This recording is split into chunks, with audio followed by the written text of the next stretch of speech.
So the New York Knicks just pulled off an incredible big time game 4 victory against the 76ers to go up a commanding 3-1 in the series. And game 5, which could be the closeout game, is going to be in Madison Square Garden, which I have said is the toughest place to play in if you are an opposing team this postseason. You have a Knicks fan base that's energized and that knows they have a team that is really, really good. These aren't Knicks fans that are surprised that their team is really good. No, there are a lot of expectations for this team to perform. There are a lot of expectations for this team to perform this series, and they lived up to them. And so it's going to be very tough for Philly to try to compete in MSG come game 5. And it was really day and night between game 3 and game 4. So in game 3, Philly has one of their best offensive performance of the entire series, where they score over 120, and Joel Embiid has a career playoff best 50 points. And that was more of an offensive minded game. I thought the pace favored Philly a lot more. Then we have game 4, where the Knicks slow it down, completely muck it up. Nobody scores over 100 points, and they do just a spectacular job at limiting Joel Embiid in the fourth quarter. And we saw OG Anunoby take that assignment of guarding Joel Embiid, and he did such an amazing job. Not only just when Embiid got the ball, but doing his work ahead of time, pushing Embiid out of position in the post, moving him further away from the basket. And that was kind of a storyline of this entire series, was New York has been able to do such a great job at keeping Embiid from getting these lower post touches and moving him further away from the basket. He was able to do well with that in game 3, but in game 4, it completely worked against his favor, and he wasn't able to get into any rhythm late in that second half.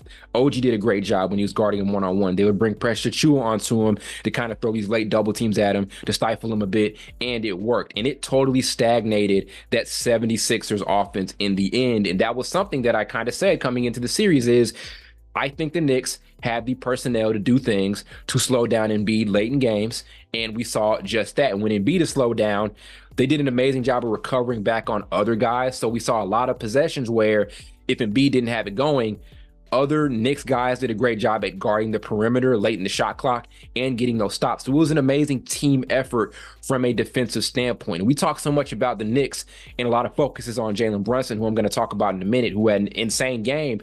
But we forget that this team's culture the last couple of years, really since Tibbs got here, has been playing defense and putting a big emphasis on being a great defensive squad. And we saw just that today. That was the reason they won, amongst, like I said, also an amazing performance from JB. But their defense was tight.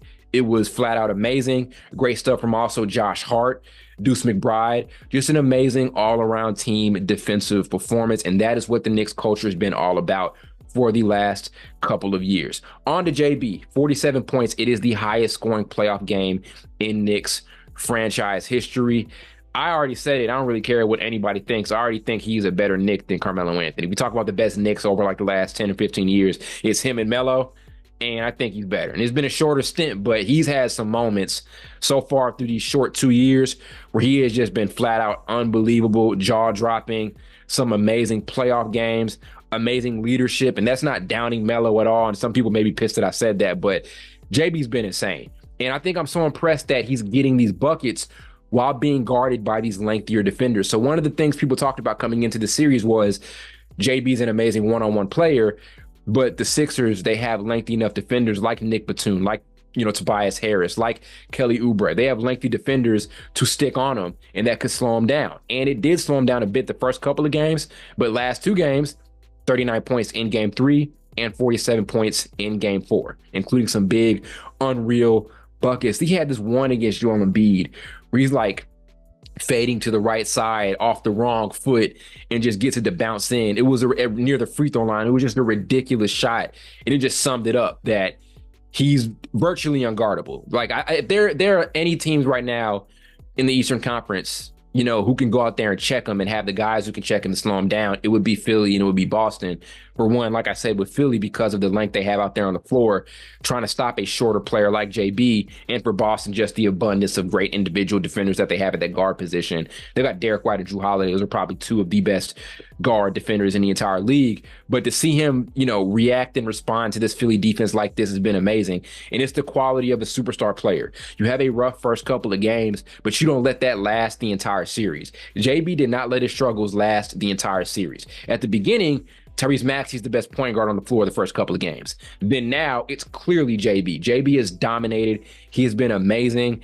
I think at this point and by the end of this playoff run, and we'll see how far the Knicks end up getting, because that's going to be a big, deciding factor behind that. But just this season, I think he's been the second best point guard in the league. If we still look at Luka as the best point guard in the NBA, or we still look at Luka as a point guard, then I would keep him at that number one spot, just because I think what he's doing statistically is just amazing.